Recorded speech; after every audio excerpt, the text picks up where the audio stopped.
बोलो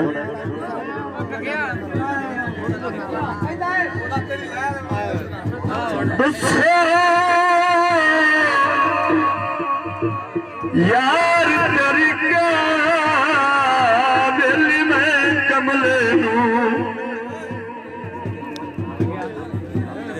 मोहम्मद अफजाल सियाल साहब 10 यार तरीका मेली मैं कमले किवें रुठोया सजोन मनावा आला अर्जी बुलंदे सारा दी बेदर्द नूर नर बुलावा ओए उंदिया दे चीर उंदिया अखियां नू चुप किवें हारून करावा दिल कदी कदी और सड़ के आंदा है किसे लाग नू कर जावा सारी सरमाइया होवे किते छोड़ गया है साडे धक्के घर मारिया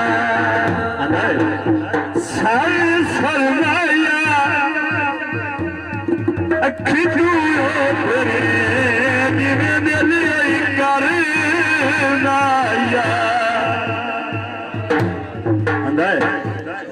आज मोड़ बोला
सी अल्लाह बोलिया किया खाब कुत्ते हो रहे मेहरबानी। आ पटाखा विखा तो मेरी तो जान कट्टी खड़ा हो।